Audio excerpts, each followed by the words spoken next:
ladies and gentlemen. Happy Thursday. Happy Thursday. Happy Thursday, one day closer to Friday. That's right. Friday. Mm-hmm. All right, to start things off, I'm Austin. I'm Jamie. I'm Grant. Fuck. I'm Joseph. Fuck. Sure. We get a little bit better every time. Yeah, and we're getting into the meat and potatoes. This is the murder. This is the main course. The big juice. This is the 12-course tasting menu that you are going to be loosening your belt by the time we're done. I just realized I mixed two sayings together. I meant to say like the main squeeze, but I said the big juice instead of like there's like the big cheese, the main squeeze. I said the big juice. I don't mind Squeeze it. cheese on your own time. I lit it made me We're think about about to a take the French listeners' dip. ears and just fill them with au jus. Yeah, like an au jus. I love a French dip. You know what I mean? You like wet sandwiches? Dude, I love a wet I sandwich. like a dry sandwich that you dip, and then Per it's like bite. yeah. I like dipping per bite. I don't like when they pour it all the au jus all over it and then wrap it and it just gets fucking mealy. It's a big Yeah. soggy Yeah, mess. no Sloppy fun. mess. Doesn't travel at all. You got to eat it right there. And Yeah. even then, it's not that good. Yeah. I think we've had this conversation before about steamed sandwiches. Yeah, but steamed sandwiches are a fucking joke. that's for another Tuesday. That's for a schmurder bit. right. Second opening bit. We're in What kind of murder sandwich you mode. like? We should have a sandwich podcast. Now we're doing it. We're doing it right now. We're doing it right I can feel myself going into another thing. We're Jamie, gonna jump would you right like in. to, And we're gonna, let's do a little recap us. A little quick recap of Yeah. what we covered in NXIVM Part 1. And we basically covered what are cults. Right, What is and the that- step-by-step Right. of cults. And that Jamie thinks that anybody that's ever been in a cult is stupid.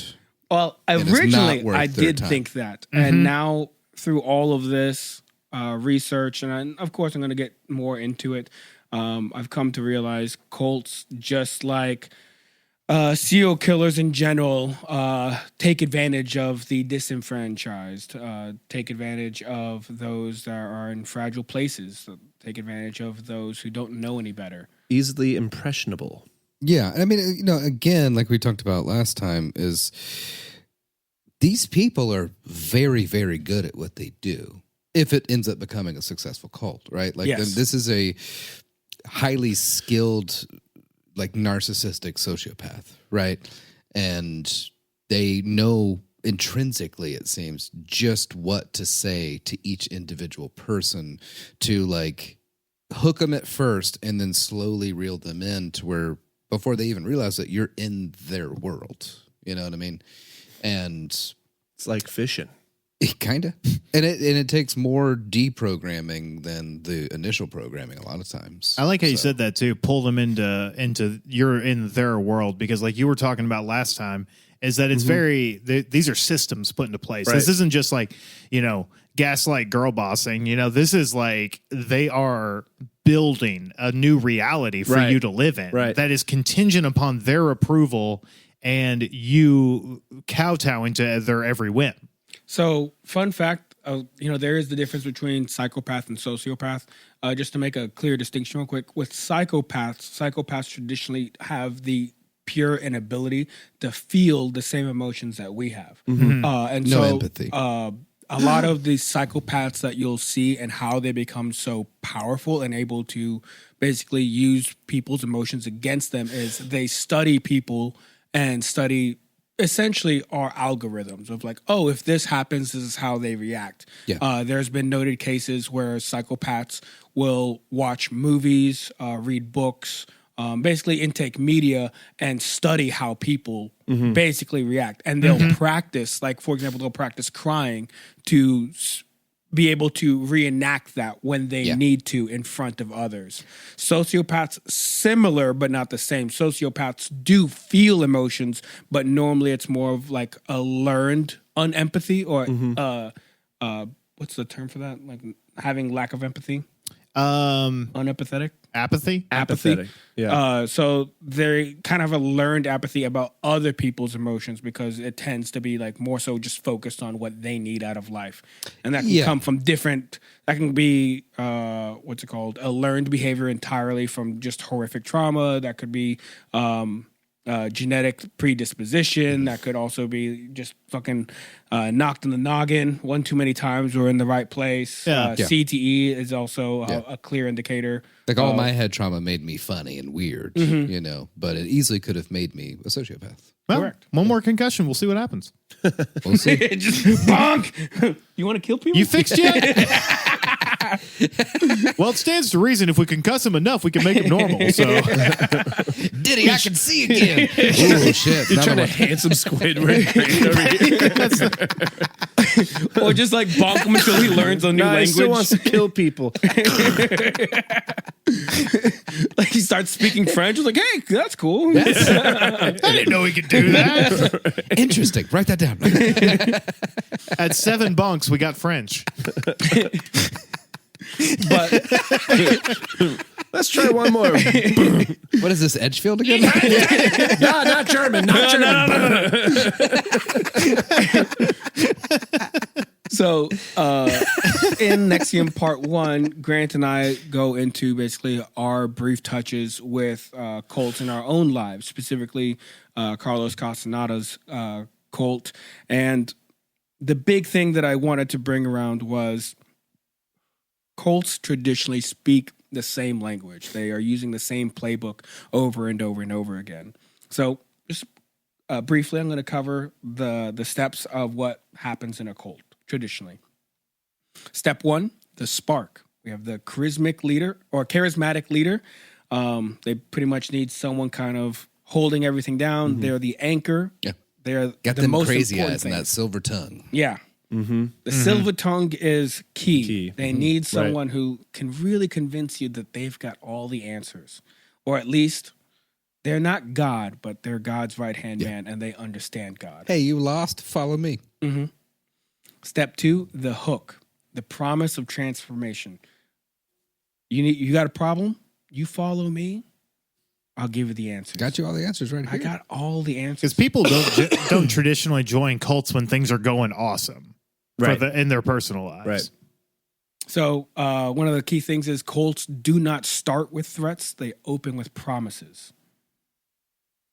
Number 3, the net. Recruitment and community building. Everyone's having a good time. We're all best friends. Look at all the people you now have in your corner. Why wouldn't you want to stay? Step 4, the bind. This is where they start controlling you by taking away things that make it nearly impossible for you to leave. Yeah. So, by this time they can take your wealth, your assets, your car, your wife, Your sense of self. your sense of self. That's one of the key things. Your That's connection the with the first thing that outside they have world. to Yeah. start breaking down, your sense of self. Well, especially because, like you were talking about last time, where when they cut you, when they make it to where you cut yourselves off from your family and friends to where you leave, you're alone, or at least you think you will be. Yeah. This sounds a lot like the time that Jamie came up to me and was like, "Hey, I've got this idea for a podcast." You don't tell them that. You're ours. Wait, how much protein did we give him today? Too much. Too much? How much protein did you say? Austin, we might have given you 100 too many calories. You're starting to get a little snippy. Yeah, you Starting to fight back a little sounds bit. like you're thinking a little too much. I think someone's going to the forgiveness shed.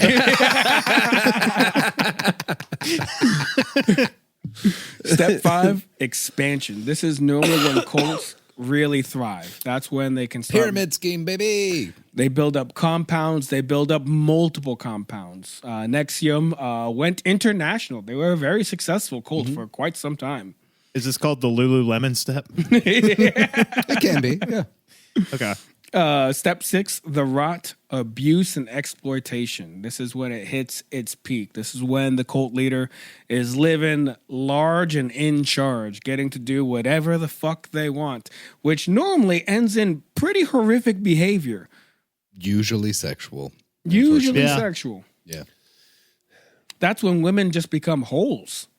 Anyway, step 7. Sorry. To the cult leader. To the cult leader. To the cult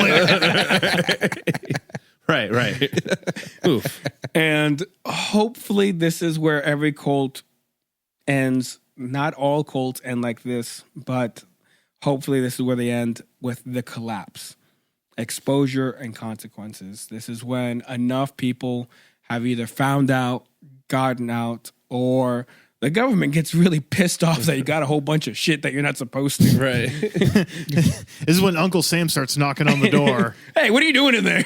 This Nothing. This also, I would say, would you say this is the stage where it's probably, I don't want to say the most dangerous, but the most likely you'll die when you're in a cult is when it starts to fall apart. This is when the mass suicides or the deaths start. Yeah, Or like, is it most prevalent? pretty much the most dangerous time, yeah, because either the leader is going to encourage like a mass suicide, like you just said, or a larger governing body steps in and they're not willing to give that shit up, so it gets violent pretty often. Yeah, I mean that's when this like narcissistic sociopath gets scared, maybe for the first time ever, and is willing to do some pretty extreme shit to try and cling on to it or to go out with a bang. Right. Gotcha. It's normally in either step 6 or step 7. That's when it starts getting dangerous. 7 is obviously the most dangerous, where you have someone in power now more scared than ever that they're going to lose all that power. And so that's when people either die, go missing, or mass suicide, however you want to slice it. But I will say prior to that, normally prior to it getting to that point, someone traditionally, from what I've seen, someone starts getting a little loose slippy, and then that's when people start missing. Yeah, I that's gotcha. true. And I mean, honestly, it is also really important to consider the fact that like the advantage that's been taken of these people is also really pretty fucking horrific. Yeah. And in my own like opinion, that is potentially worse than a violent end. You know what I mean? Someone that gets out of it physically safe, but has all of that emotional and psychological trauma that they have to deal with for the rest of their lives. I mean, that's potentially worse. I don't know. So there's so much to cover in the NXIVM cult, and we really just don't have enough time to cover all the horrific things. So you're getting a lot of the broad strokes, but very broad and important strokes. But there is one case where relatively early on, a person was able to escape NXIVM and apparently was just so internally just broken, just really had such regret for everything that they had done in NXIVM. Near, I want to say it was in Albany, they drowned themselves. Damn. That's right. Took a rowboat Yeah.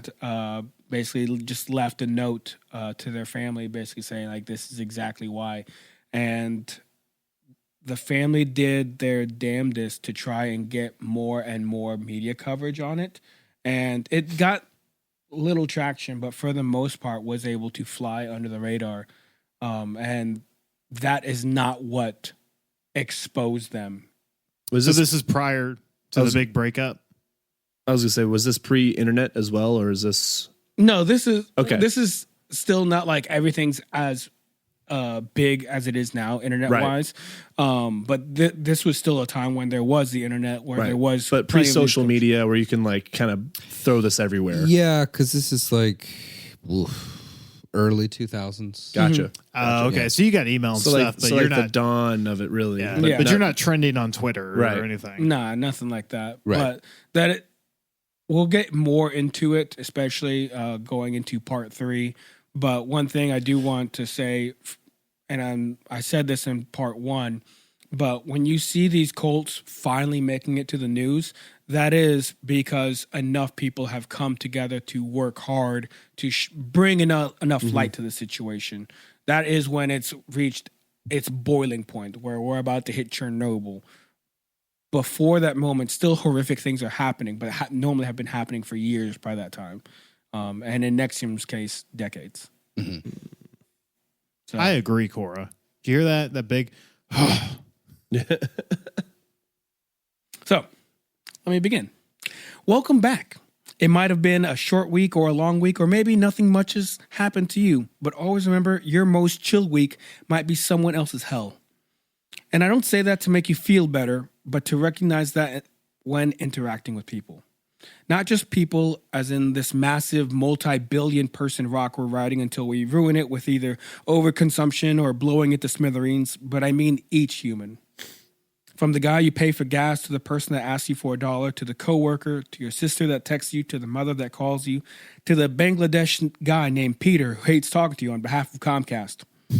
Some people are fighting addiction, abuse, a tough breakup, maybe caught an STD from their bottom bitch. Who's to say? Maybe even walking right past you and fighting themselves to get out of a cult. And I want you to remember that. Because in the NXIVM cult, Seduced, which I heavily suggest to the viewer, this is where I got a lot of, I guess I pulled a lot of data from this, and it made me like go into different avenues and research more. But it made me realize that, you know, Grant brought it up in part one, but the whole documentary is about, what's her name? India.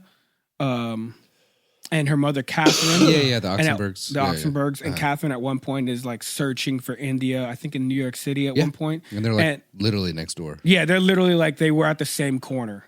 But like India was out inside and then Catherine was outside. But one, that's so eerie, but two, like that is reality. You never know what someone is going through. You never know if you're walking by a mother desperately in need, in search, in finding their daughter and saving them. You never know if you're the daughter or walking by the daughter who doesn't know that she's in a cult. You never know if you're walking next to a cult member or a cult leader. So always have a little bit of patience. Give a little slack. Because you know it's not every day that you start a true crime comedy podcast with your best friends and truly start to unravel how corrupt the world can be. Best friends? Best friends. How horrid our world can be to those that don't have a community or a family or a friend or a license or have means to travel or a means to contact the police or be believed by the police or in some cases believed by anybody. If there's anything I've learned in this podcast, well, it's two things. And I'd like to thank Joseph for both of them. I've learned in the power of shit from me. And damn, I've tried to learn them something or two, but it just doesn't happen. One, I've learned in the power of community, which oddly enough, the reverse being true, the power of taking away community. And more importantly, not all cops are bastards. Some happen to work at the airport and happen to be pretty hot, and I'm hoping have left-leaning values since their most altruistic purpose is to protect and serve the populace of their community. Well, Thank you, Joseph. I taught him one thing. In almost 10 years of friendship, that's not bad.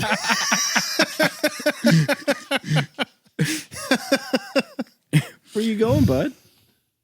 Hora.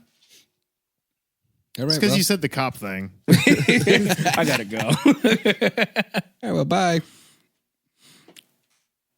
But the greater trend I've seen from episode after episode is that those who lack community or policing within that community, those people are the most susceptible to abuse, rape, murder, and hellish abuses across the board. And to be honest, this theme rings effortlessly louder and never more true than as we deep dive into cults, specifically the NXIVM cult. Thank you. Now, I want to clarify, a lot of my work here is pulled from, like I said, Indian Oxenberg's experience.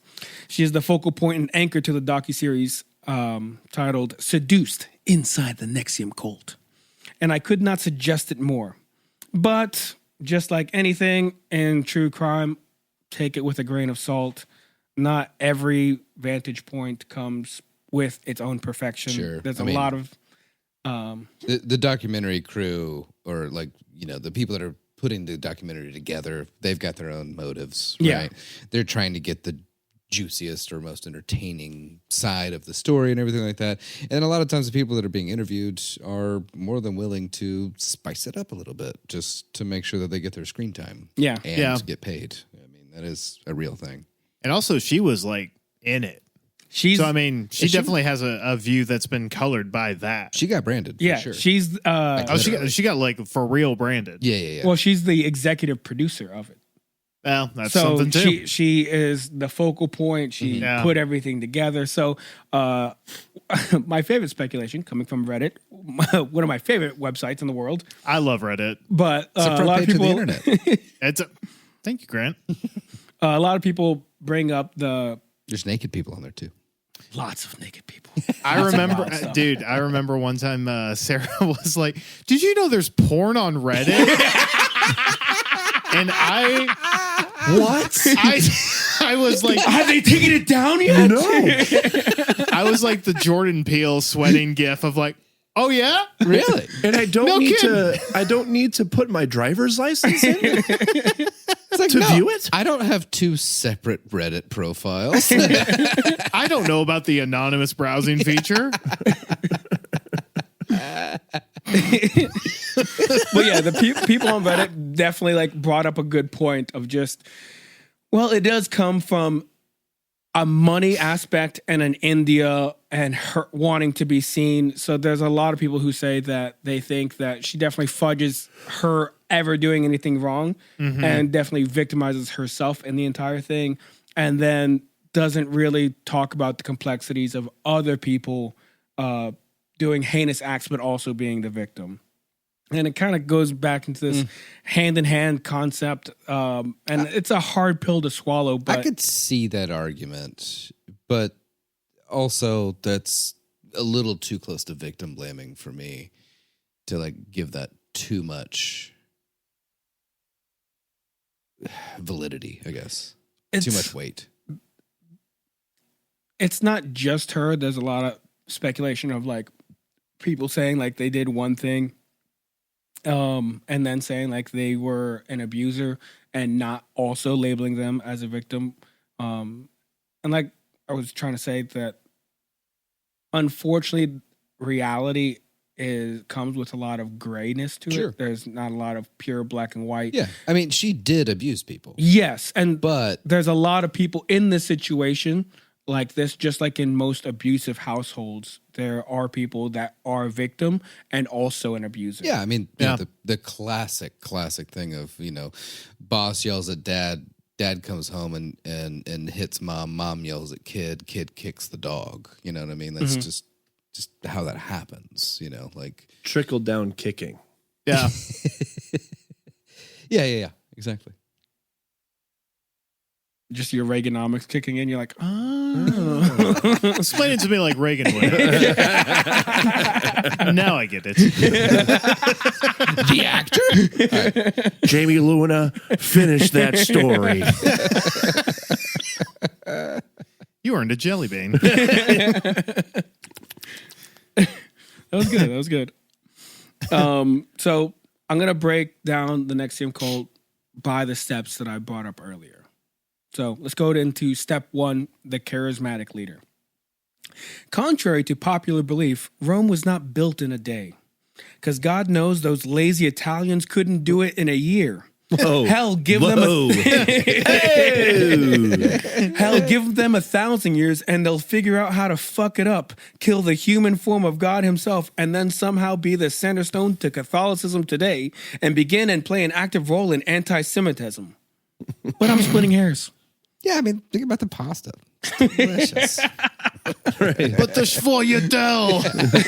So I love antiquated racism, and I'm sure it annoys the piss out of Sam, but God, do I love it. I mean, yeah, it's fun. You're spreading It the is Sam funny. hate around in so many medias. Thank you. Wow. This is cross-platform Italian hate. You want those fists so bad. God. It's just Y'all enjoy that smile while you can. It's going to look different. antiquated Italian racism is, I feel as though, the most harmless racism. Oh, yeah. If you can find a more harmless racism, go ahead. I'm here for it.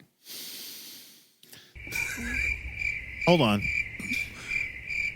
Julie, can you cue some crickets for me? The Dutch. Hating the Dutch. Dude, that is a fun one. It is really fun to hate on the Dutch. Goddamn East India. There's two things I hate trading in this company. world. There's people who are insensitive of other people's cultures and the Dutch.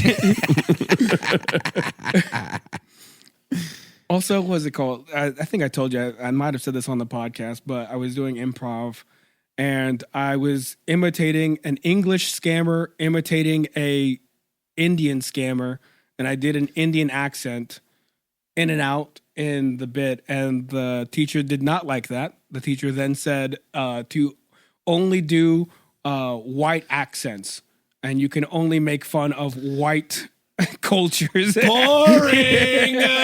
And ever since then, I'm like, okay, fine. I'm gonna make fun of different types of whites. That's now. where this started? That's where I need to talk to this lady. Do you know what you created? Just let him do the Indian accent. It would diffuse it if he could make fun of all cultures. See, that's the thing. What was the skin color of this teacher? Just take a wild guess. Right. Was she white? She was white with blue hair. Right. I feel like if anybody in that room at that time would be able to make that rule, it would be you. You would think so. The only person of color in the room. Right. And I was like literally what you said, I was like, me? Here's the thing. Hey, friends, and that's coming from me. Other races don't understand racism until it's white-splained to them. White-splained.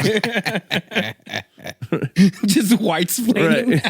I like that. No, but I'm trying to White be splaining racism. I'm trying to be offended for you. But I'm helping. Okay, where was I? Sorry. You were going to be covering Keith. Yes, the charismatic leader. Anyways, NXIVM, like Rome, is no different. Oh, yeah. That's right. There you go. NXIVM Rome, same. Yeah, same. NXIVM, in reality, was a labor of love. By love, I mean to say a gluttonous lust for power, submission, and sexual gratification that took a decade to form. Yeah, love. Love. That's what love looks like. Let's start the For story. the record, you could have said anything. I would have just said love. Love. Rape, murder, and covering up of, I don't know, multiple suicides. Yeah, love. Yeah, love. Let's start the story with its founder, Keith Raniere, in the year 1990. I hate the name already. Keith. No, I'm not going to go do the whole thing where we start with his childhood. Fuck Keiths. I know one good Keith. I don't know any good Keiths. Fuck you, Keith. You know who you are. I'm trying to think if I know one good Keith. All I remember is Keith Heim in middle school. And that man was a very smell that from worrisome here. man. I worked with the Keith one time. He's all right. He's Keith Richards. No, I had a coworker named Keith, coolest coworker I've ever had. He was also a great pharmacist. And Keith is a pharmacist name. And Do you think so? I think so. He was I think of Andy as a he pharmacist was a name. street pharmacist, if you will. Oh, no, he was a Keith. Probably the most reliable street pharmacist I've ever met. I hope he's doing well. I think he is. Anyway, I take it back. unlike when we go into serial killers, where we kind of go into the childhood and what kind of made this person. I don't want to do that. One, to save time. Two, to not give him any leeway because he really is a horrific person. But Keith starts in 1990. Starts a genuinely ambitious business. And by business, I mean scam. He founded what is called Consumers Byline Incorporated. That sounds like a scam. Right off the rip, I'm like, they're just going to take your money. Hear him out. Right. Hear him out. What, if I hear him out, I get some golf clubs and the chance to purchase a timeshare. You start a business called Consumers Consuming Incorporated. Incorporated. LLC. You are not too far off. Actually, let's take a wild. I want you to. What is he selling in Consumers Byline? If you had to take a wild guess. I feel like he opened with, "We're selling an idea." What year is this? Pretty good. 1990. He's selling. I don't know. Grant, you got any clues? I mean, I already know. Okay. He claimed to offer members discounts on groceries and household goods via group buying power. Oh, What? boy. So like Hold on. a one-man Costco? Essentially a one-man Costco with a $300 buy-in, and I think it was like $200 a month or something like that. $200 a month in 1990? Yeah. What the Whoa. fuck? A $200, it was $300 buy-in and then $200 a month? Do you know the exact numbers, Grant? I don't actually. I'm pretty know the sure, if I specifics remember of that. correctly, it was like a $300 buy-in. Yeah. But Do you still have to pay for the groceries? so here's Yeah, what but happened. you get a discount. Oh my So God. in It's on reality, it sale. was a pyramid scheme. You don't say. But like we covered, if you remember in the Charles Ponzi episode, Oh yeah. this is a Ponzi scheme or pyramid scheme, but it's relabeled as a multi-level marketing. So, which is technically in the United States legal. But Unfortunately, really yeah. shouldn't be. the way it works, the way he's offering these people help is you get more discounts and commissions on the more people you recruit. And that's true. I see. Want to pause things real fast just to let everyone know. He, before and during this, has claimed to have one of the highest IQs ever. Oh, right? sure. He realized that he was a genius My IQ as is a a child. billion. And apparently was a member of the High IQ Mega Society. Mega which is Society. bigger and more exclusive than Mensa. Okay. Sure. And now this is important because based on a self-proctored IQ exam, was awarded the highest IQ in the world in the Guinness Book of World Records. For real? No. But he said it a Damn. lot. He said it a lot. Well, that's almost as good as being true. Go ahead, look it up in the Guinness Book of World Records. I don't own a Guinness Book of World Records. Well, if you did, you'd see it. Can y'all imagine if I approached the three of you with a, hey, if you give me $200, you can buy groceries at a discount kind of plan? But before you say no, I'm the smartest man in the world. If you didn't factor that in. Apparently, also, like, they interviewed people that he went to college with, and apparently he was always like this. Like, Oh, they yeah. said that, he was intelligent, but he was insanely arrogant and horrific to work with. Yeah, and during that time, he was actually really good at, like, developing these really close and oftentimes seen by the other as a romantic relationship with these female companions. And he made a really big point to kind of like separate them from each other. And so like he would talk shit about the other one That's just playing the behind the game, other buddy. one's back. But now it was like It's tough out here on That's these just streets. called being a player. And I can't knock another player. and there was a point where he had like 3 different women living with him Living with him? and had somehow managed to convince each of them independently that he was only interested in them and not the other 2. Man, this motherfucker must have been able to talk. Yeah, it was incredible. And I mean incredible. That's insane. This man does not suffer from bitch dependency. he suffers from bitch independency. Nah, baby, you don't know them like I do. I hate them. Now, could you please say a pimp name pot? I am a pimp named Snapback. But at the peak, CBI reportedly had hundreds of thousands of members How? with the lofty promises of getting cheaper groceries, saving money, being smart, You're giving him $200 a month. finding community, and this is, I think, one of the big things, ultimately gaining economic freedom. Yeah, Because who doesn't love economic freedom? it's true. In People a will, capitalistic society, economic freedom. I've only heard of such things. yeah, people will spend a lot of money to not have to have a bunch of money. Wait a minute. I'm willing to spend all my money to never have to worry about money again. You gotta spend money to make money. I feel like the final lesson is him being like, never trust anybody. Smoke bomb. Keith out. But Unfortunately, he's luckily- not that cool. Luckily, the New York and Pennsylvania, and oddly enough, Arkansas all came together and realized. I get New York. New York is a very much a union state. Yeah. Very much is if you're doing something illegal and very high in taxes, they want their cut of the money. PA is a former union state as well. That makes sense. Arkansas, I don't know how the fuck they like. He I fucked don't up. know. Those dipshits in Arkansas got it together enough to. I think he weird. pissed off the wrong person. Like I think he pissed off He like pissed a off the senator's Clinton family. Yeah, like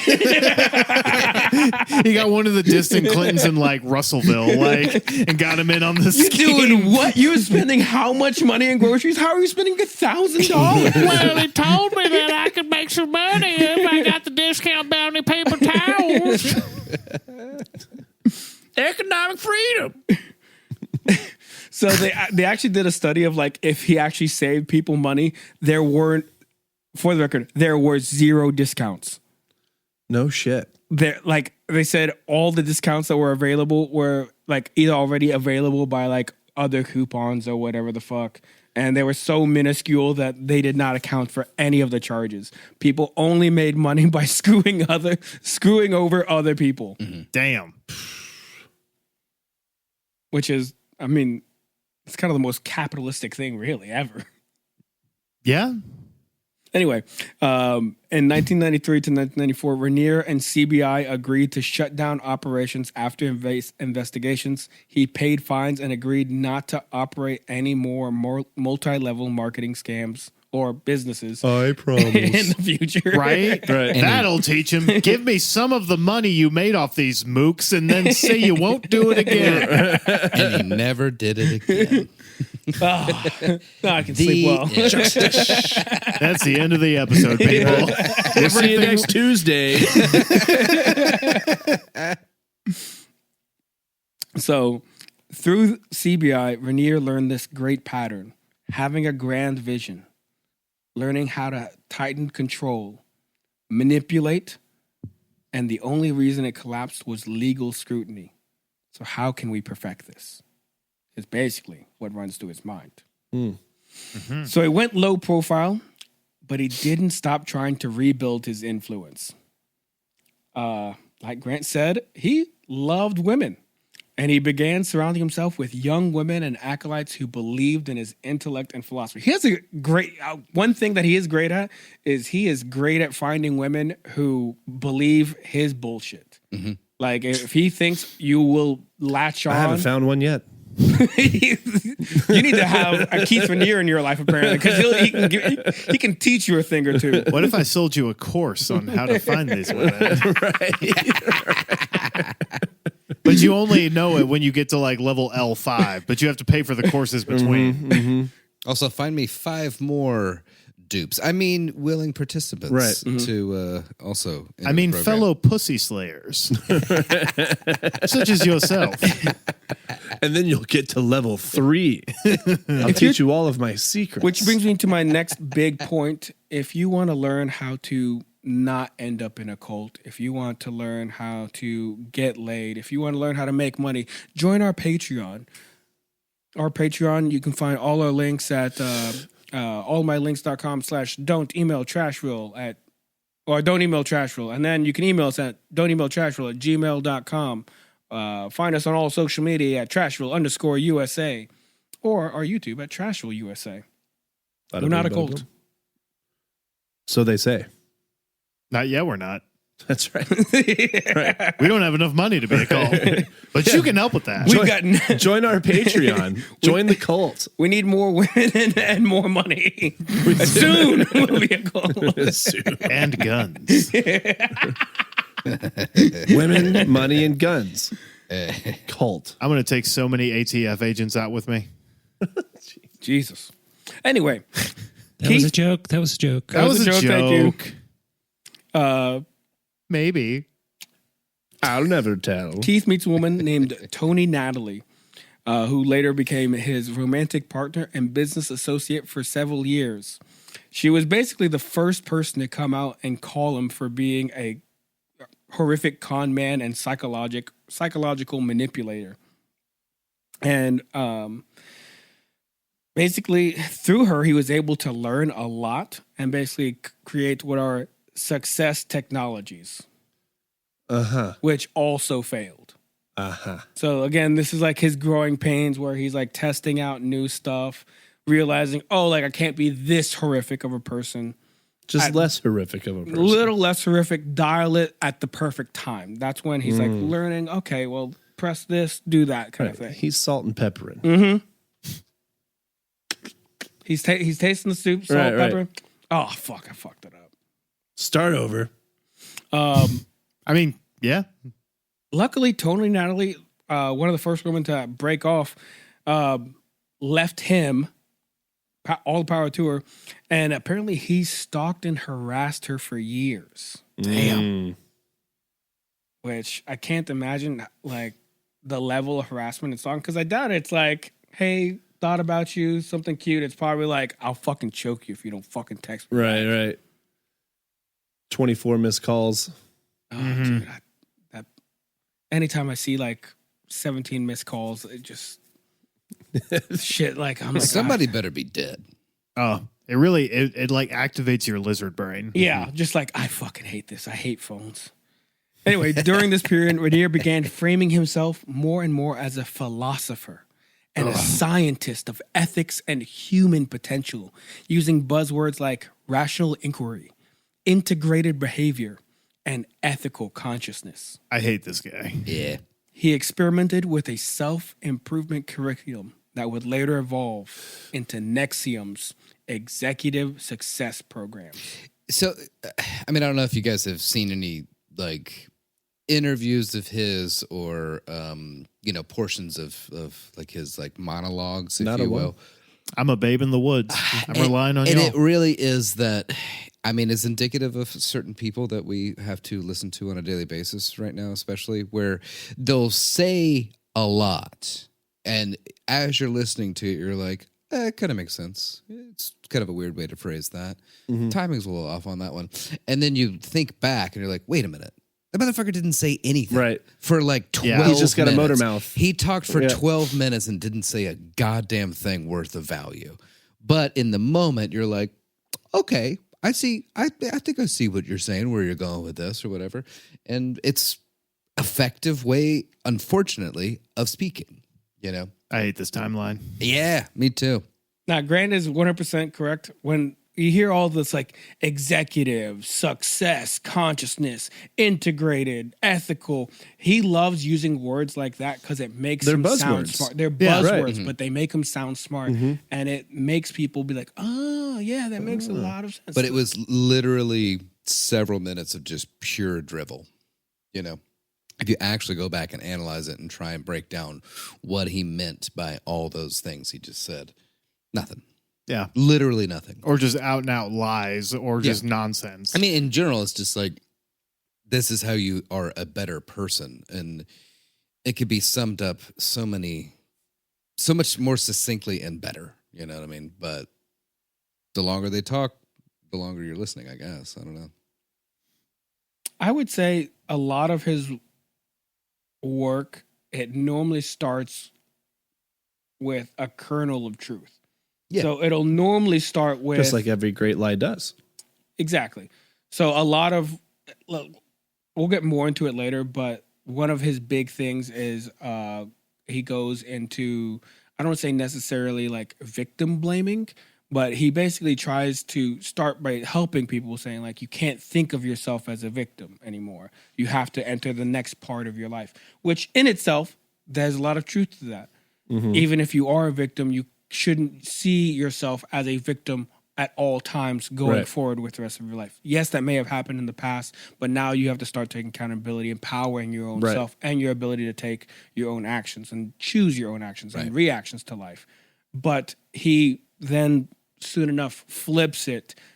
And doubles down. It literally breaks these people down and makes them feel worse about themselves in and more powerless than they did when they started these sessions. Yes. You know, which So is masked in therapy / like a way to better yourself or whatever. But like Yeah. we talked about last week. I mean, it's the exact opposite. yeah. Oh, So, dude, like when bad people learn therapy speak, ugh. So we'll get into this more eventually, but like he goes into a whole part about essentially like victim blaming people who have been sexually assaulted, especially at a young age. Damn. And he basically says, like, you know, I knew people that were, but they only think they're a victim because they're told that they're victims. A lot of these people actually enjoyed being essentially sexually assaulted at a young age. Yeah. And then, like, that's how he twists it. So, that, you know, you're on board. Like, you're right. I do need to stop victim blaming myself. And then he uses that same train of logic to basically inverse it and hurt your own self so he can basically take advantage of you. Yeah. But this gets way worse as he meets someone that forever empowers him into basically, I guess, stardom. He meets Nancy Salzman. And this was the big turning point for his life. This and bitch. yeah, she's a fucking Nancy. Dude, I hate her so much. And if you see this woman, you're like, oh, she's a bitch. I hate her.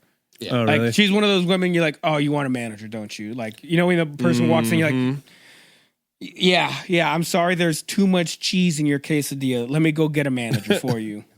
Ugh. What's this chick's name again? Nancy Salzman, Salzman.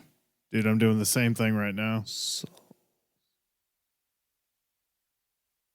And she has a pretty horrific background in the sense This bitch. just hear what her professional background is and you're like, something's wrong with you because I don't trust why you have all these skills. She was a nurse and trained in hypnotherapy with experience in NLP and corporate coaching. Fuck this lady. Yeah. So it's High- like, why do you high know mo- all these things that basically manipulate the body and the mind? Yeah. Yeah. Big money target fucking life coach, basically. No fucking thanks. Mm-hmm. And as you can imagine, she meets Rainier and thinks he's a genius. Of course she does. She apparently told Rainier, quote, "You're the smartest man I've ever met, but you need to work on your own self-discipline." Actually, I've got the highest IQ in the world. So together, they formed Executive Success Programs, otherwise known as ESPs, which become the precursor to NXIVM, combining her corporate training background with pseudo-intellectual, quasi-spiritual teachings. This blend of business structure, moral superiority, and control was the seed of NXIVM. And so NXIVM begins in the year 1998. Damn, I didn't realize it began in 98. That's wild. It begins in 98. To give you an idea, when Seduced with India Oxenberg and that whole thing, India doesn't get involved in this story for another 13 years. Damn. Wow. And when we're talking about the ESPs, so basically the cult, of course, has to build into the cult that is now. So it starts off first as just like, come to these, ESP meetings, come on in. It's just a trial run. We're going to teach you how to be better people. We're going to teach you how to be more successful, to really break into your field. And then it slowly just ramps up. Yeah, I mean, it's very New York, very LA, just like, are you a already successful person, but feel like something is missing? Come to this seminar. You know what I mean? Are you stuck in middle management and you hate your fucking life? Kinda, yeah. Yeah. Kinda, but Keith and Salzman definitely are forward thinking enough to recognize, like, yeah, we can get these like middle management type people, but what we really need are famous, already successful people. Yeah. And they kind of what Grant was saying, they start to recognize in New York City and LA, there's a lot of successful actors. That are lost, but have a Super lot of money. insecure. Yeah, very insecure, have a lot of money. Yep. And so they realize, like, oh, if we just get the successful ones, the unsuccessful ones follow. Mm-hmm. and that becomes their bread and butter.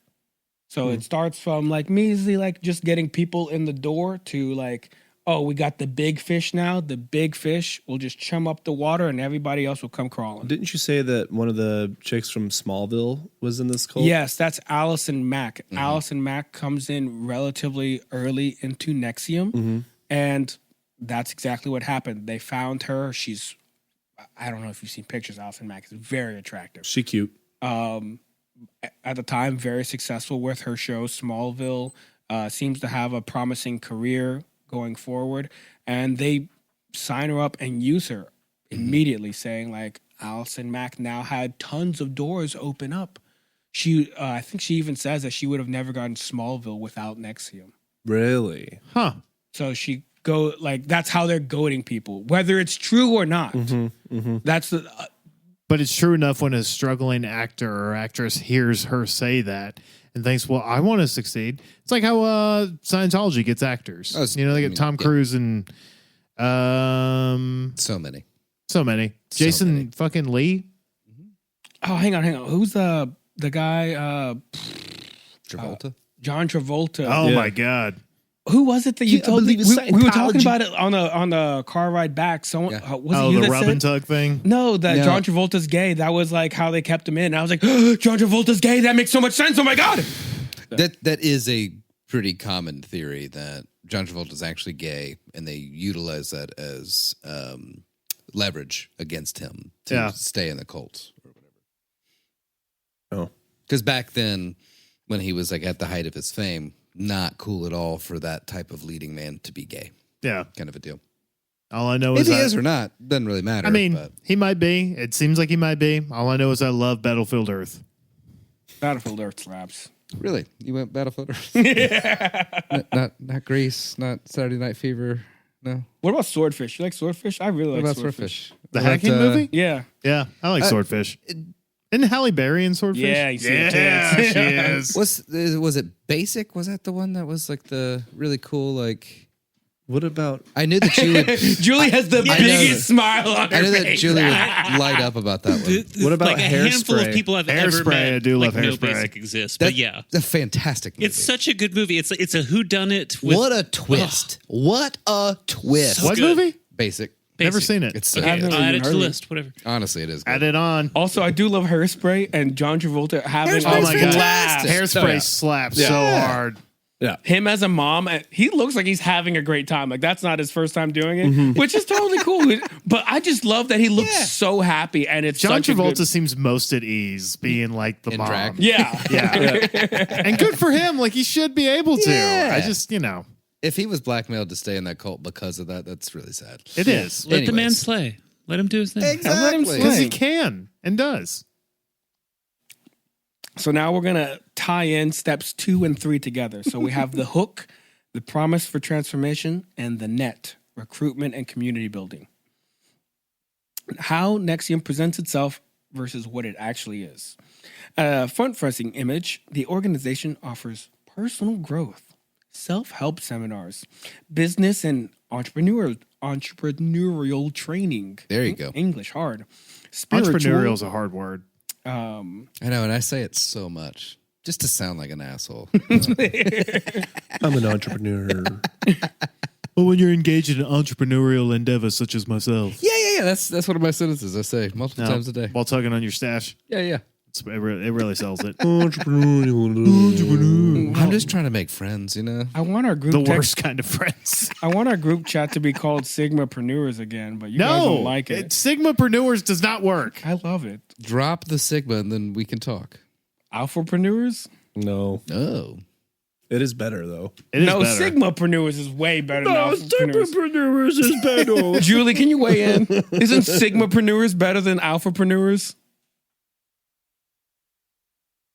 I don't even know how to fucking deal with this shit right now. They both suck so fucking hard. Moving on. It's ridiculous. Can we be I renamed the other chat like Giga Alpha Chad something. It's like Ultra okay, based yeah, something. Yeah. That's where we're headed if we're doing it. But like Sigma, leaning in too hard, man. Leaning in too hard. Too hard? You don't need that support. It's a crutch. Move on. 2 on the Grow nose. Go ahead. Can we be the betapreneurs? What's Sigmapreneurs? Courses and workshops with impressive marketing appealing to ambitious, educated people. Which over time, the reality changed. It became more controlling, coercive, abusive. And then you start to see where they start separating people off into groups.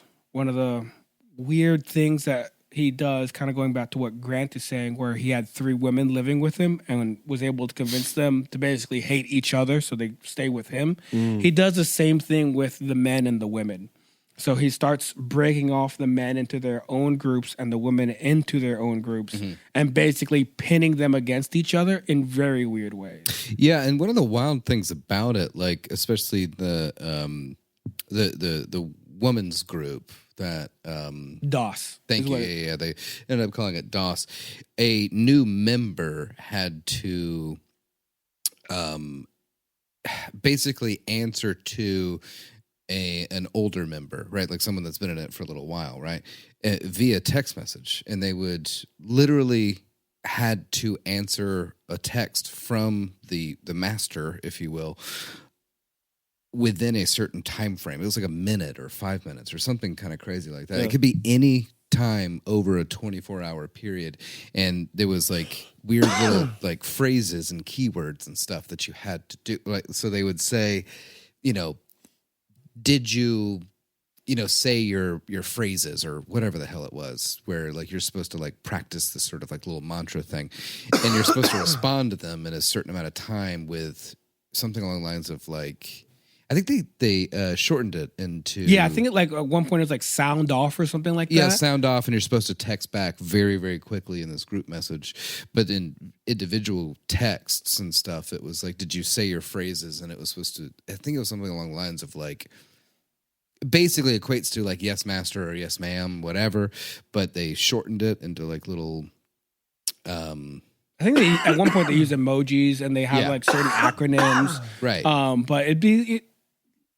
Scary enough, that would be like the smaller aspects. So that would be one aspect to help control people's perception of time and sleep.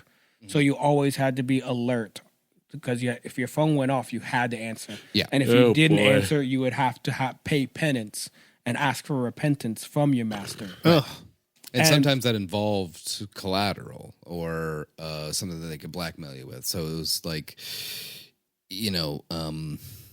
like nude pictures or dirt on their family, things like that. So it would build up to that. That was like the later aspects. Yeah. The earlier aspects start off with just you have to stay on your phone. Just a quick text message. So at first people are like, okay, I can do that. That's not too big of a deal. But then be, 2 a.m., 5 a.m., 6 a.m., 7 a.m., 3 p.m., 4 p.m.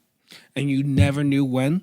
But what was even harder was they would also say what you can eat and how much you can eat. Yeah. And you had to take pictures of it. Take pictures of your Fuck food that. and portions and things like that. So Olivia talks about her Which experience. would not work for me.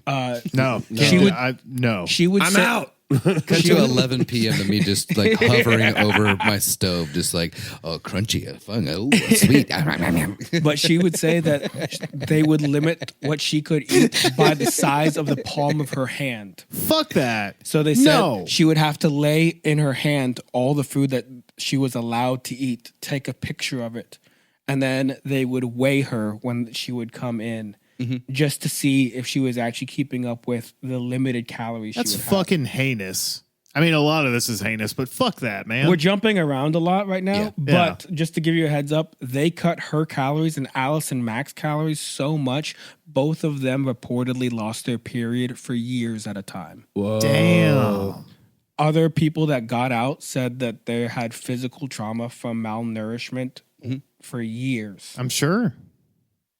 So that So again, that's fun. this goes into like breaking people down incrementally, small little just cuts, little slits into your life, and then it just build up more and more.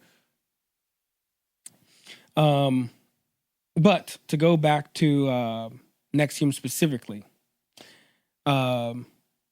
this whole idea of branding, collateral, intimidation, master and slave dynamics, this theme alone is embedded into NXIVM, the name itself. So Keith tried to tell people, and he told the 2002 U.S. Patent and Trademark Office that NXIVM translates into English as, quote, the next millennium, which is the organization's philosophy rooted in self-improvement, developing human potential, blah, blah, blah, blah. But in reality, it comes from the word nexum in Roman. Is that why it's spelled so stupidly? Mm-hmm. Yeah. It's But annoying. in ancient Isn't that a Roman, fucking like mid 2000s bullshit fucking thing? It really is. Yeah. it was a type of contract in ancient Rome. It was a nexum contract. And this specific type of contract was a type of debt where the debt bondage contract allowed a person to offer their body as collateral for a loan. If the debtor failed to repay the loan, they would be enslaved by the creditor, which... You tell me nobody put this together? It really is right. Fucking there. They didn't allow him to go to the library. Yeah. Not only were they allowed to be enslaved, but the slaves were allowed to be branded. Which, I hate to ruin some subtle foreshadowing there, Keith definitely adds this to the NXIVM repertoire. He loves branding. And he loves debt bondage. Didn't we go into a thing about branding in part one? Yeah. Yeah. You were really into it. Yeah. Yeah. You like that idea a lot. Still am. But yeah, the sacred symbol that is like the brand itself is literally just his initials, just skewed a little bit and turned sideways. I'll get into that more later. But what's even more hurtful about this is India and other survivors of NXIVM didn't know the Roman contract aspect until well afterwards when they were told by the FBI. Yeah. You know what that means, right? That's pretty much how it went. God. So, into the, let's go with the recruitment and indoctrination process. Some of the ways Seduced, the docuseries we talked about, shows how people were drawn in and gradually indoctrinated. Was they targeted vulnerabilities, people feeling stuck, wanting growth, whether it be in their business life, romantic life, Or their pants.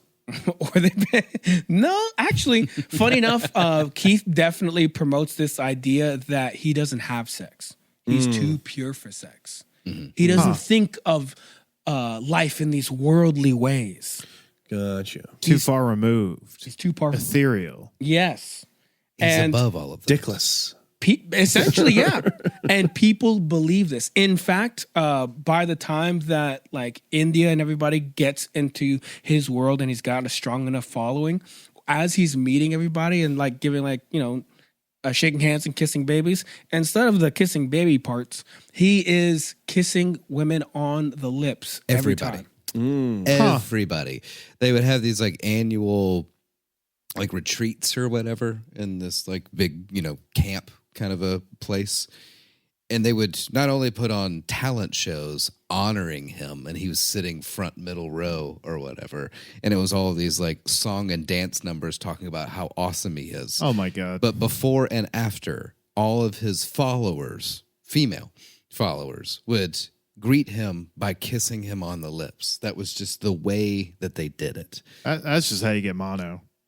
Over the course of the evening, he would kiss hundreds of Right. women. This guy must have gotten sick all the time. I mean, he looks sickly, so makes sense. But Okay. again, these like I believe even India and other people are just like, what the fuck is going on? He's kissing these women on the lips, and they're like, no, you don't understand. It's not. No, it's cool. It's cool. No, It's symbolic. It's symbolic. He loves us all equally. It's not a sexual thing. He loves us all on a deeper, more intrinsic level that you could never understand. And that ties them even deeper into his bullshit. But he was sexually abusing people, right? He was, but at this point, he I figured. again, it goes back to the separation thing. I got okay, So I now, got you. like, Nobody knew. It was their secret. So he's not widespread just fingering whoever gets close. He's like, he's actually separating it, and so like I there's love the everybody higher equally, ups. but you're my favorite. yeah.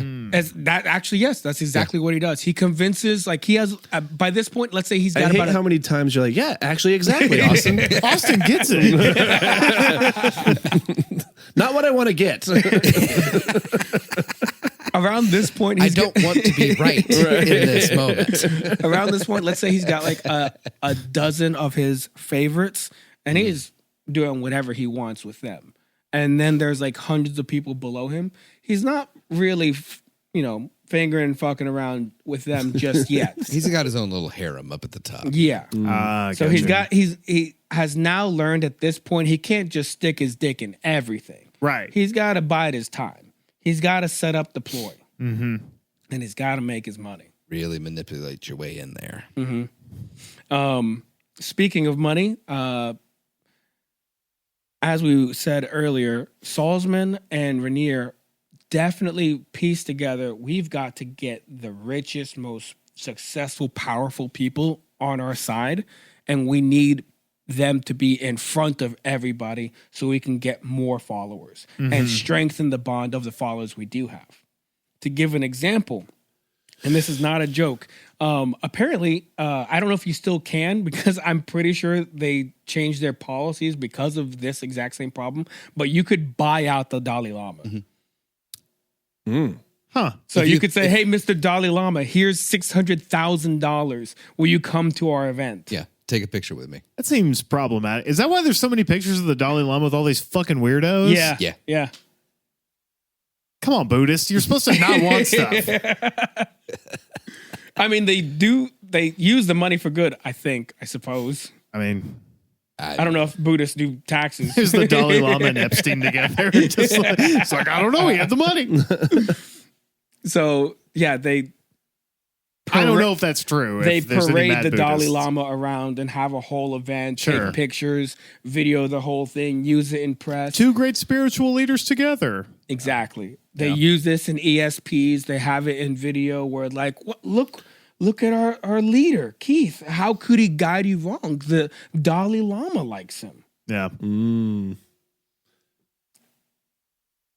that is one of the greatest first steps into breaking people down and being able to expose their leader to these sources of moral support, superiority, and other successful people. And this is where the whole Catherine Oxenberg and India Oxenberg comes in. Yes, Grant. I also wanted to mention the Bronfmans, if you remember them. Go ahead. Catherine and Sarah Bronfman are daughters of a multi-billionaire. Stupid Yes. last name. Yeah. And he pulled them in Relatively early, right? really pretty early, before the Oxenbergs. Yes, I believe it was actually. in the, I think it was in 2000 or something. Yeah, and they bankrolled so much of the beginning, like build up of NXIVM becoming what it's becoming, and their dad. I mean, they're basically just trust fund kids, right? And their dad was so rich that he didn't actually notice for like a while. A while. Oh my God. Until like millions and millions of dollars are just gone. And apparently he was like, wait, hold on. What's happening right now? Basically, like one of his accountants was like, hey, you know what your daughters are doing, right? You know? And I'm pretty sure he eventually just cut him off. It was like, you cannot give this asshole any more money. Yeah, that's Kind of a that's pretty thing. much what happens. But very early on, like they struck gold with the two. Was it two daughters? Yeah. They struck gold, and they were able to siphon off millions from them. So much money. So Let's see if I can figure to give you an idea, these ESP programs, they would Oh, over 15 years, and this was mostly Claire, funneled over $100 million into the organization. Ooh. There shouldn't be Of her billionaires. father's money. Yeah. Fuck yeah. So, like, to give you an idea, Honestly, there should be billionaires for this exact reason. so Lemons in a lemonade. India talks about it when she's talking about like these ESP programs. Like, even when you're in the cult, you have to take on like Scientology. You have to do these courses. You've got to do this. You got to go to this program. You've got to do that. And they would charge you $10,000, $20,000, $50,000, $100,000.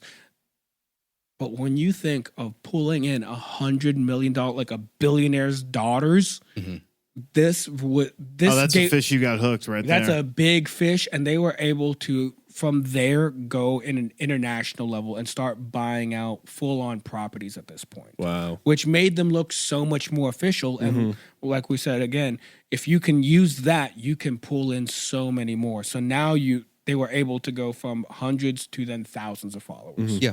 I mean, like we mentioned last week, they bought, like literally bought a town in Albany, New York. Yeah. I mean, that was not like an overnight thing. It was definitely like, okay, look, let's set up base camp here. But it was definitely a not just a haphazard choice. It was definitely meticulated. Like, oh, there's not a lot of power here. Oh, it's kind of like, oh, in the middle of nowhere. Yeah. So are they based in Albany, New York? Eventually, they become based in Albany. Yeah, okay, got you.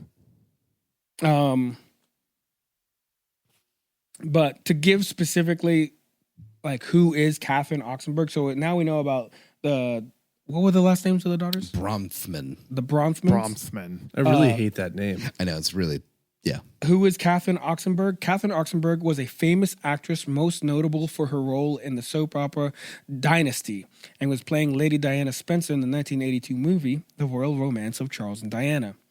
Not to mention being the daughter of Princess Elizabeth of Yugoslavia and is a distant cousin to the British royal family. This is the daughter of a princess?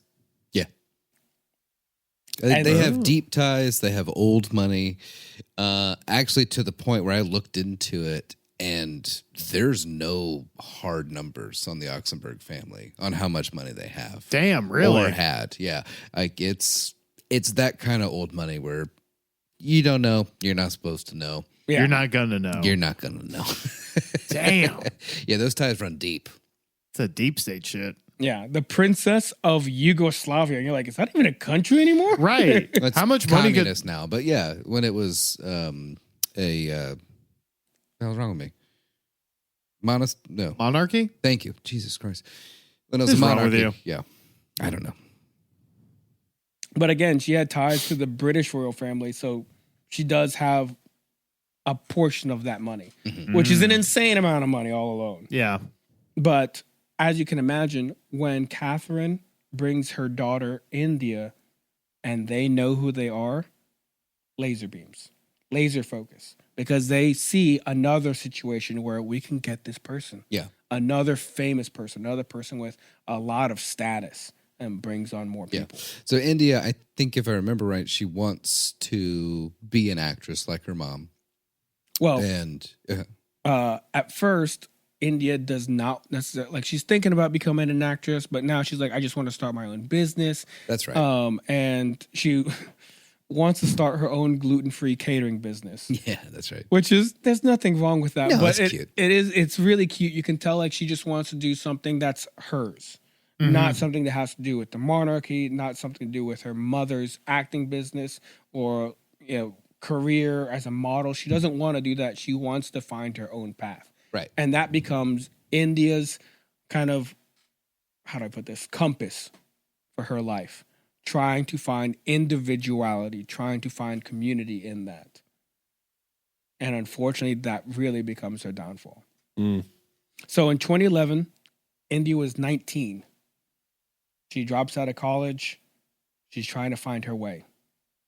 Catherine, her mother, sees that India's really struggling and wants to be there for her. Catherine gets invited to an introductory seminar from a mutual friend and was presented as a leadership or business self-help program called NXIVM. Catherine was like, well, I know my daughter wants to build up a business. This might be really good for her. Yeah. And how she posed it in the documentary was like, this could be good for her, and it's also just a time for me to bond with my daughter over a weekend. Yeah. It was like, it's something we can do together. Because she's 19, and it's, that time in someone's life where they're trying to not necessarily distance themselves from their parents, but find Forge a their own- path. Yeah, exactly. Right, Yeah. Yeah. And Catherine definitely goes into like India's upbringing and childhood, in which she says like they at one point were inseparable, especially because I think India was the eldest. Yeah. And they spent so much time together. And then when her mother remarried, basically she put the marriage at the forefront of her life, made that a priority. And then India didn't see her nearly as much. And so she was trying to rekindle that relationship, thinking like, oh, if I can build her up and give her self-confidence and show her like there's a way, you just got to find it. Right. Maybe we can spend more time together. We'll do this thing together. And, I can be a great mother. Instead, what happened?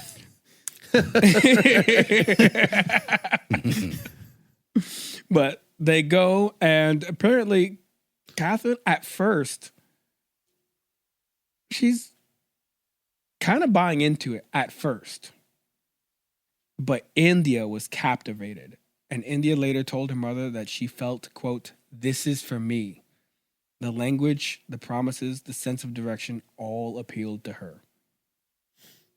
And then later, Catherine also says in Seduced that taking her to the seminar was her single greatest regret in life.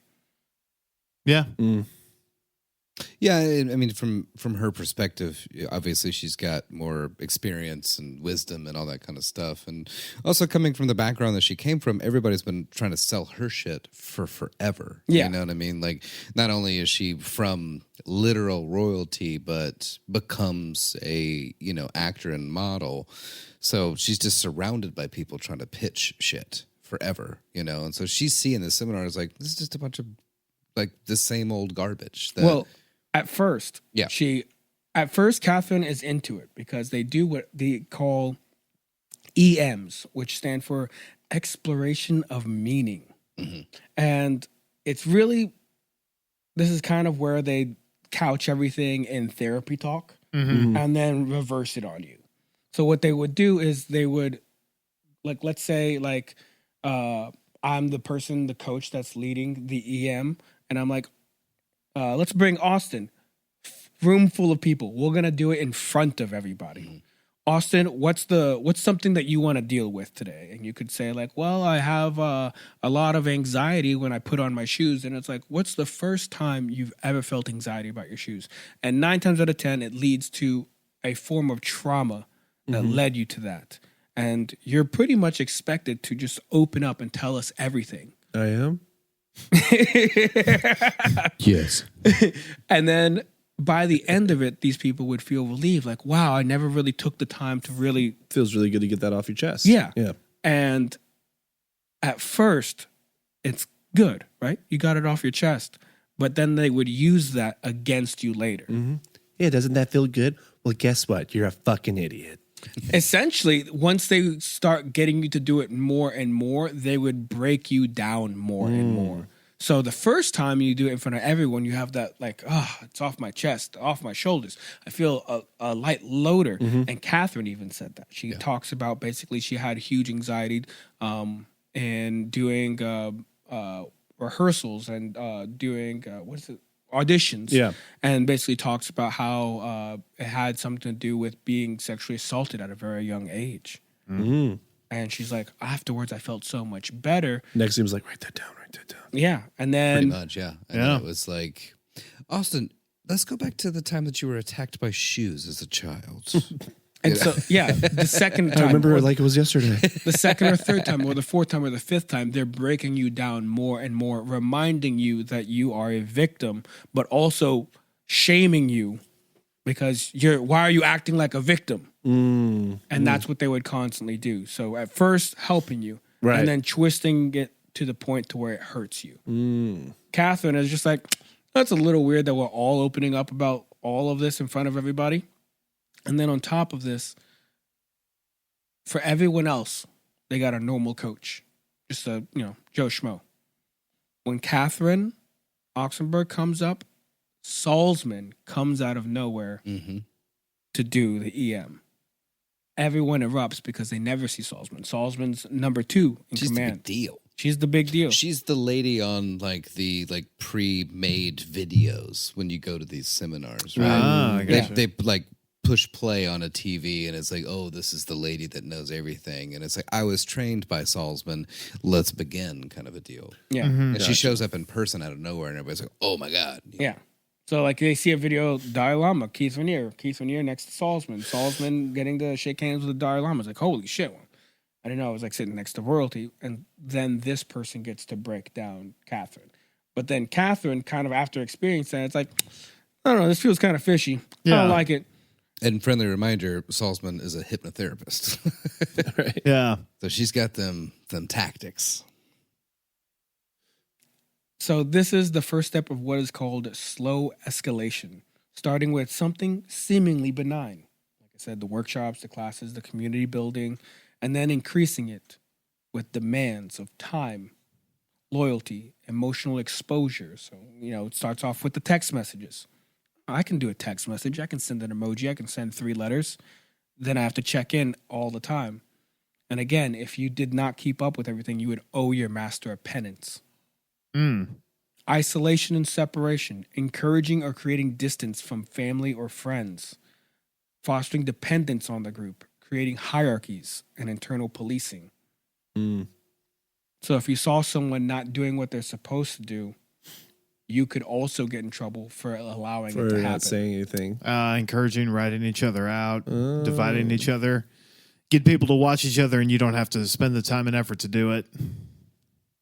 So then you have also the control of the narrative and self-image. Again, members were taught certain mantras. For example, I will choose not to be a victim, which at first sounds good. But then at the same time, they cannot question or add any dissent, especially going against Keith. Around this time, Keith also, there are allegations of him being a pedophile. And in the end, it gets proven that he did rape a child. And he is able to basically convince these people, like, no, they're all lying. They just want to bring us down. I'm your pure leader. I would never do that. I don't even think of those worldly things. Do I look like the kind of guy? I don't actually. For him, that's not a good argument. Well, it's like, yeah, you kind of do, buddy. And I don't know what this guy looks like, honestly. cults and grifters alike weaponize what is called cognitive dissonance. So what they normally start off is with something you need to hear in the times of hardship or trying to find yourself. Yeah, And he say, looks like a pedophile, don't he? Oh my God, he does. Yeah. Oh, you've got to work hard. You've got to let your ego go. You've got to believe in X, Y, Z. God says this about this, whatever it is. They say what you need to hear at the front end of going through that pain. So they'll do what is identity escalation, and they'll ask you, when is the last time you've been open with a person or other people that are not us? And so they constantly trying to bring into the idea of like, oh, we're saving you. It's the other people. The other people are really distracting you. They're ruining the spirituality that you can really get to. Essentially doing what is the Andrew Tateism of just like that's the Matrix. Right. You don't want to enter that. What I like to call like the right-wing red pill grifters. Right. These are the people that are telling you it's like, no, it's the liberals that are doing this. It's the trans people that are ruining this. It's creating this monster that doesn't exist, that's ruining your life. But we're here to save you. If you listen to me, if you listen to us, we can save the world. We can save your life. We can change anything and everything. And that's how they frame it. You're searching for answers. They too are searching. And they probably have already found it. And these other people, they're not looking. They're your danger. And that's how they isolate you even more and even further. Because those people can't be trusted. They can't be associated with. And therefore, they can't be in our world, which in turn is your world.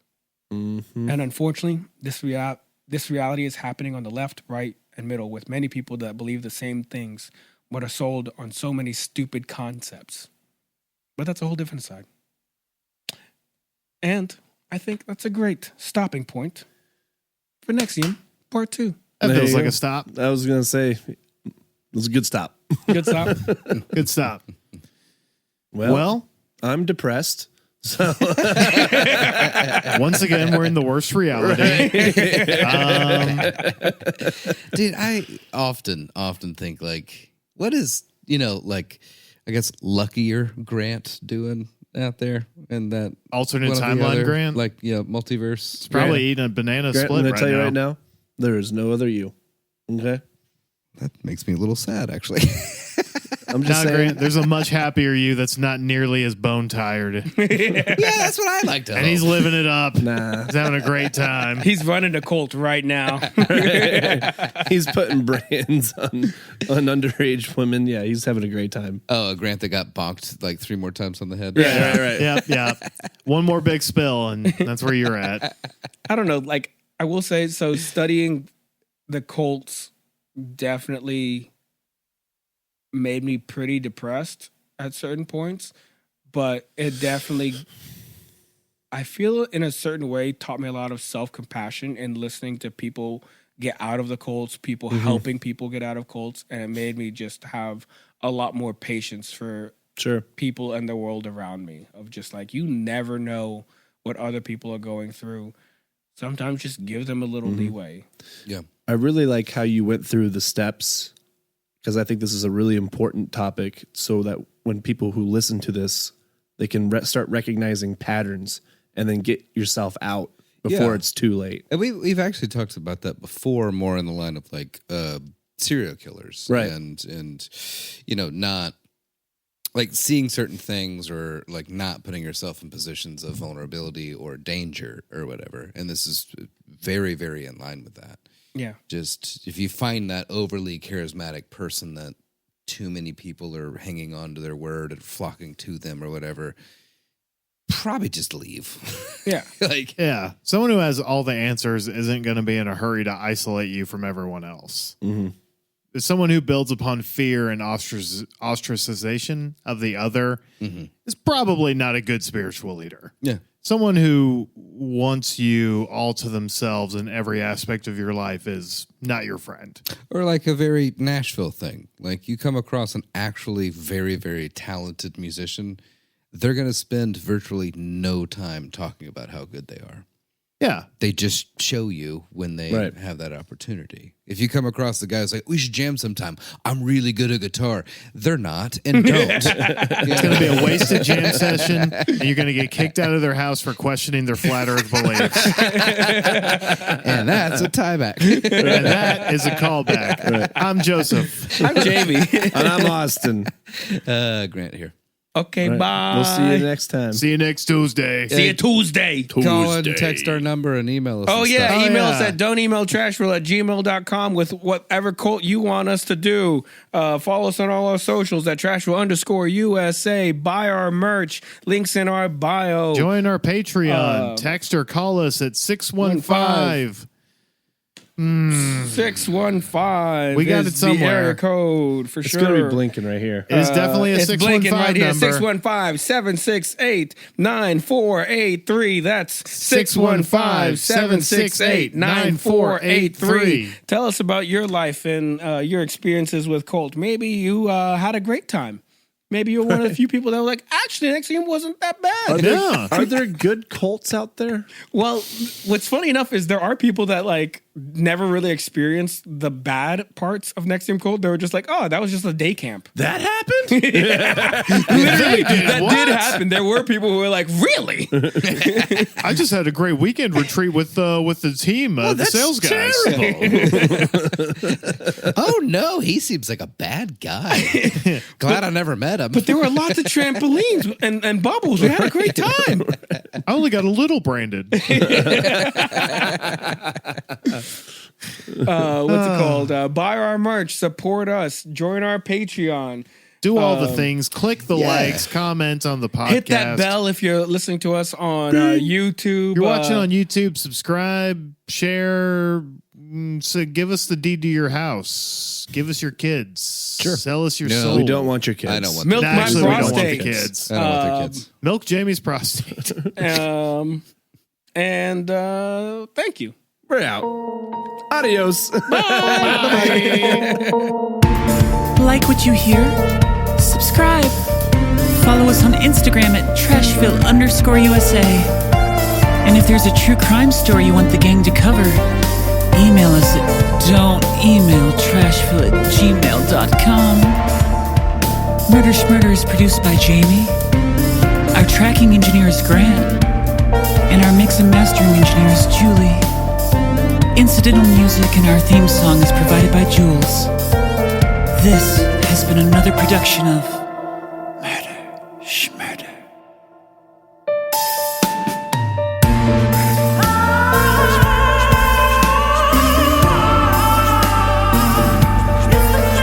It's the Murder Schmurder podcast.